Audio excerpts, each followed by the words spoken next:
भगवान बुद्ध के धम्म का वैश्विक सम्मान। भारत की सांस्कृतिक और आध्यात्मिक विरासत के लिए ये अत्यंत गौरव का क्षण है कि भगवान बुद्ध की प्रथम धर्मदेशना की पावन भूमि सारनाथ को यूनेस्को ने विश्व धरोहर वर्ल्ड हेरिटेज साइट का दर्जा प्रदान किया है। ये सम्मान केवल किसी ऐतिहासिक स्मारक का नहीं, बल्कि उस धम्म परंपरा का है जिसने लगभग 2500 वर्ष पहले पूरी मानवता को हिंसा, भेदभाव और अंधविश्वास से ऊपर उठकर विवेक, करुणा और समानता का मार्ग दिखाया। ये उपलब्धि भारत की बौद्ध विरासत को विश्व मंच पर नई प्रतिष्ठा प्रदान करती है। सारनाथ वो पवित्र स्थल है जहां बोधगया में सम्यक संबोधि प्राप्त करने के बाद भगवान बुद्ध ने अपने 5 पूर्व साथियों कौंडिन्य, वप, भद्दिये, महानाम और अस्सजी को प्रथम धम्म उपदेश दिया। यही घटना धम्मचक्र पवत्तन, धर्मचक्र प्रवर्तन के नाम से जानी जाती है। इसी क्षण से धम्म का चक्र गतिमान हुआ और मानव इतिहास में एक ऐसे युग की शुरुआत हुई जिसने जन्म, जाति और ऊंच नीच से ऊपर उठकर मनुष्य को उसके कर्म, आचरण और प्रज्ञा के आधार पर सम्मान देना सिखाया। यहीं से बौद्ध संघ की स्थापना हुई और धम्म का संदेश सीमाओं से निकलकर विश्व के कोने-कोने तक पहुंचा। भगवान बुद्ध ने सारनाथ से संसार को समानता, मैत्री, करुणा, शांति, सद्भावना और मध्यम मार्ग का संदेश दिया। उन्होंने बताया कि घृणा से घृणा समाप्त नहीं होती, बल्कि प्रेम और मैत्री से ही उसका अंत होता है। उन्होंने मनुष्य को तर्क, विवेक और आत्मचिंतन का मार्ग अपनाने की प्रेरणा दी।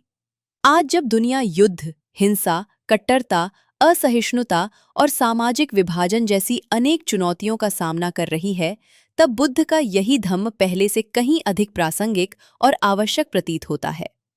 सारनाथ इसलिए केवल इतिहास का विषय नहीं, बल्कि वर्तमान और भविष्य के लिए भी आशा का केंद्र है। यूनेस्को द्वारा सारनाथ को विश्व धरोहर घोषित किया जाना इस बात की वैश्विक स्वीकृति है कि भगवान बुद्ध के विचार केवल भारत की धरोहर नहीं, बल्कि पूरी मानवता की साझा विरासत हैं। इस मान्यता से सारनाथ की अंतर्राष्ट्रीय पहचान और मजबूत होगी, बौद्ध सर्किट को नई गति मिलेगी तथा विश्व भर से शोधकर्ता, पर्यटक और श्रद्धालु यहाँ आएंगे। इससे स्थानीय रोजगार, पर्यटन, सांस्कृतिक गतिविधियों और आर्थिक विकास को भी नई ऊर्जा मिलेगी।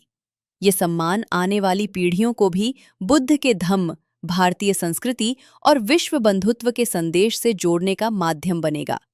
सारनाथ को ये सम्मान मिलने के पीछे वर्षों की योजनाबद्ध तैयारी, संरक्षण और निरंतर प्रयास रहे हैं।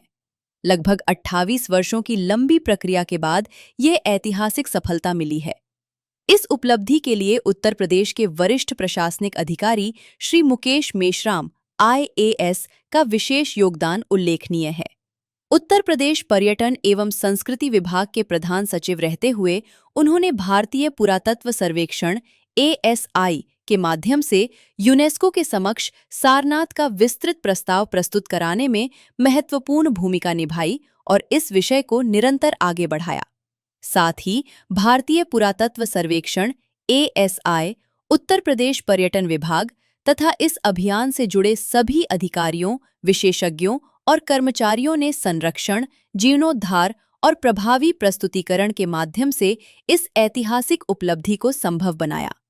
उनके समर्पण और दूरदर्शिता के लिए समस्त बौद्ध समाज तथा देशवासियों की ओर से हार्दिक अभिनंदन और धन्यवाद।